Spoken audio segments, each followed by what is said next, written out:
성도들에게 그리스도의 권위 있는 명령을 따라서 더욱더 전진하라 또는 나아가라 라고 권면합니다.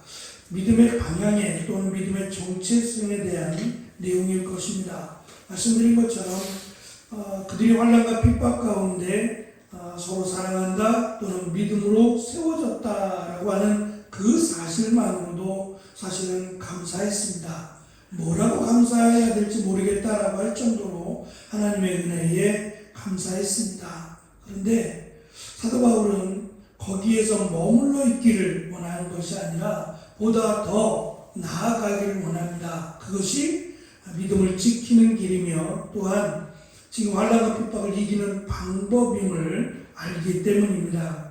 그래서 우리가 읽은 3절부터 계속해서 사도 바울은 구체적인 목표를 세우고 또 방향을 가지고 나아가야 할 것을 구체적으로 제시하려고 합니다. 먼저 이 구체적인 목표 또는 방향을 한마디로 요약하면 거룩함이라고 할 수 있을 겁니다. 나아가라, 더 나아가라 라고 하는 그 목표가 또는 방향이 거룩함이라는 말입니다. 그리고 이어서 이 거룩함을 그러면 어떻게 이 거룩함으로 나아갈 것이냐에 대한 첫 번째 내용이 우리가 읽은 말씀인데 그것이 바로 이 성적인 순결이라고 말할 수 있을 겁니다.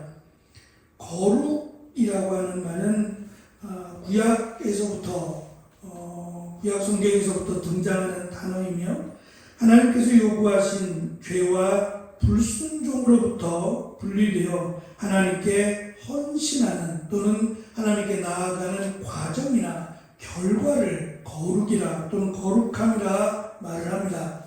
바울은 특별히 구원받은 자들이 드러내야 할 또는 보여줘야 할 특성 중에 하나가 바로 이 거룩함이라고 강조합니다. 이어지는 내용 가운데 다양한 또는 구체적인 이 거룩함에 대한 또는 거룩함을 이루어야 하는 내용들이 등장하는데 그 가운데 가장 처음으로 제시하거나 가르치는 내용이 성적 순결이다라고 하는 점에서 유의해야 됩니다. 많고 많은 것 중에 왜 성적 순결에 대해서 가장 먼저 제시했는가를 우리는 살펴야 되겠습니다. 특별히 4장 3절의 말씀을 보면 성적인 모든 죄를 피하고 라고 말합니다.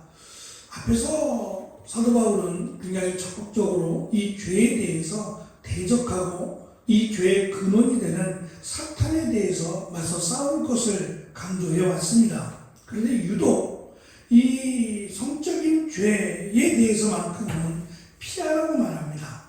대적해서 싸우는 것이 아니라 피하라고 말한다는 점을 우리는 유의해야 됩니다.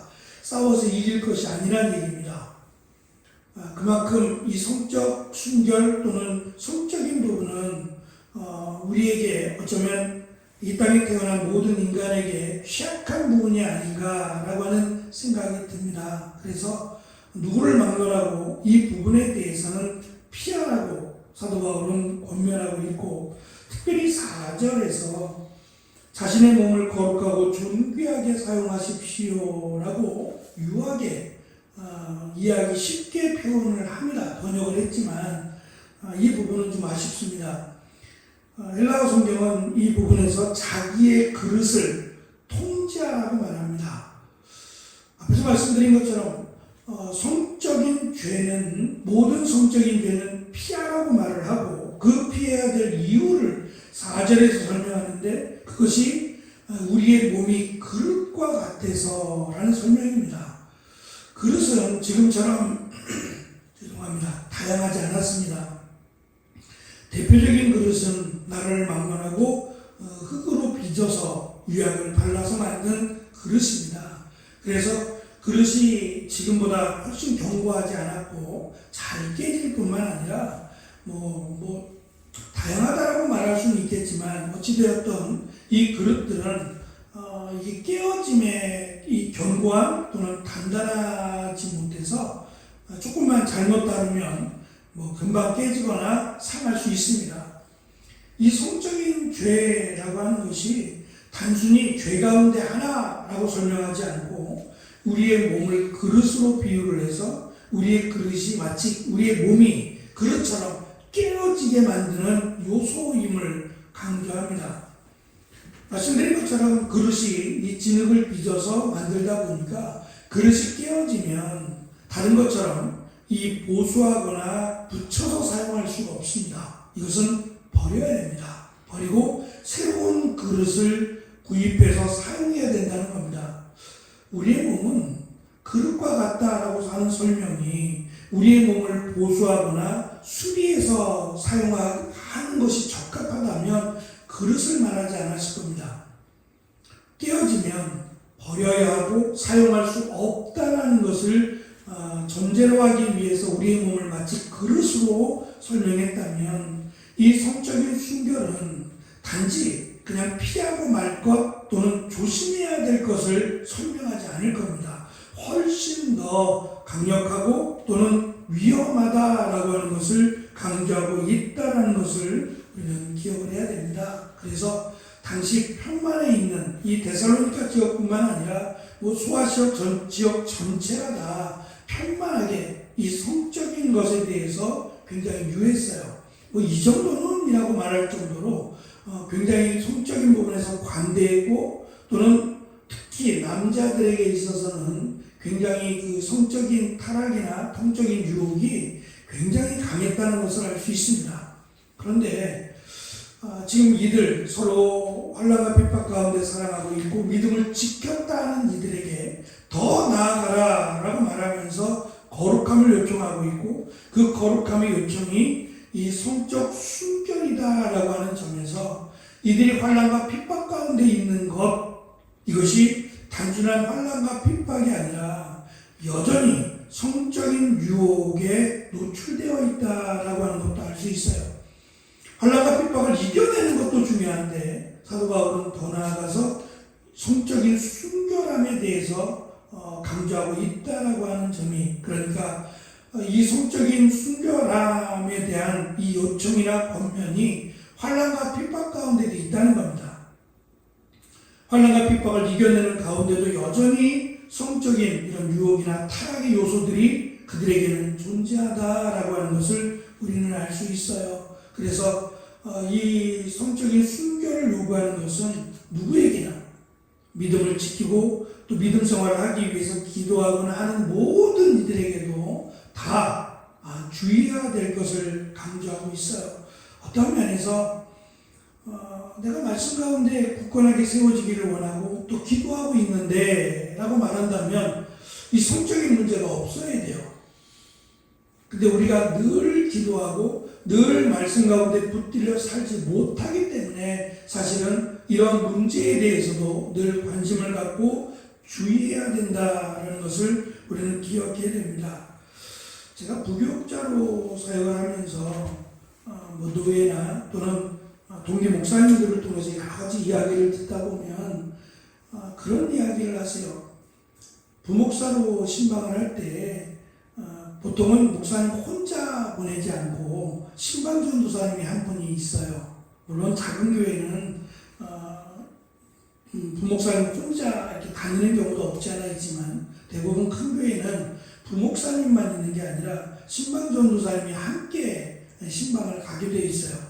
그 이유가 이제 목사님 혼자 가게 되면 신방을 받는 그 가정에 오해가 생길 수 있다는 거예요. 불미스러운 일이 생기지 않았음에도 불구하고 이런 오해들이 생기는 요소들이 있기 때문에 목사님이 혼자 신방을 하지 않고 신방 전도사님과 함께 신방을 하게 한다는 겁니다. 그러면서 한 가지 본인이 겪었던 이야기를 해주더라고요. 목사님이 저희 동기 목사님이 신방을 와달라고 성도님이 몸이 불편하고 그래서 신방 요청을 했어요. 그래서 목사님이 신방 요청을 했으니 당연히 신방을 갔는데 거기는 이제 목사님 혼자였던 것 같아요. 그래서 부목사님이 혼자 신방을 가셨는데 그 성도님이 누워 계셨는데 목사님이 이제 위로의 말씀을 전하고 또 이제 기도하고 뭐 권면을 하고 이제 돌아오려고 하다 보는데 그 성도님이 누워 계신 여자 성도님인데 그 성도님이 목사님의 손을 이렇게 잡더래요. 잡고 목사님이 너무 놀래서 서둘러 이제 그 집을 나오려고 했는데 보니까 이게 이불을 덮고 계셨는데 이게 그분이 이제 움직이면서 보니까 옷에 속옷만 입고 누워 계시더래요. 너무 황당하고 세상에 이런 일이라고 하는 생각에 서둘러 나왔는데 그게 이제 마치 그 요셉의 사건처럼, 물론 뭐 그 집에 CCTV가 있었거나 그러면 명확할 겁니다. 근데 이게 이제 이 일로 인해서 목사님이 사임을 하게 돼요. 그 교회를 사임하고 다른 교회로 가게 됐는데 이 사건이 우리 교회에 와서 간증하셨던 그 면목도에서 지금 목회하시는 그 목사님의 간증이에요. 목사님의 이야기입니다. 저에게도 그 얘기를 해줬어요. 조심하라고 하면서 자기에게 있었던, 뭐 자주 있는 일도 아닙니다. 평생에 한번 겪을까 말까 한 일인데 그런 일도 있었노라고. 그래서 자기는 뭐 떳떳하고 전혀 뭐 그분이 나이도 많고요. 전혀 그럴 마음도 없고 하나님 앞에 그랬다면 자기가 목사를 안 했을 거라고 할 정도로 아무리 그렇게 말해도 소용이 없죠. 그래서 결국은 그 교회를 사임하고 뭐 어쩔 수 없이 이렇게 하다가 개척을 하게 된 거라고 저한테 말을 해줬습니다. 세상에 별의별 일이 다 많죠. 도저히 이해할 수 없는 일들이요. 내가 기도하고 말씀 가운데 늘 서 있다고 할지라도 이런 위험 요소들이 있는데 2000년 전에 이 소아시아 지역은 훨씬 더 했습니다. 뭐 성적인 개방성이나 이런 것들이 뭐 훨씬 더 했기 때문에 이런 부분에 있어서 첫 번째로 사도 바울은 성적인 순결을 거룩함에 빗대어서 요구하고 있다라는 점을, 특별히 그릇에 빗대어서 이야기한다라는 점을 우리는 유의해야 됩니다. 사도 바울은 특별히 이방인, 하나님을 알지 못하는 사람과 하나님을 믿는 이 사람들의 경계를 마치 성적인 순결로 이야기를 하고 있습니다. 이 명령은 이방인 출신 성도들이 과거에 하나님을 알지 못하던, 예수님을 믿지 않았던 그런 삶과의 단절과 하나님을 아는, 하나님을 믿는 거룩한 백성으로의 삶을 대표적으로 드러내는 마치 정체성인 것처럼 설명을 합니다.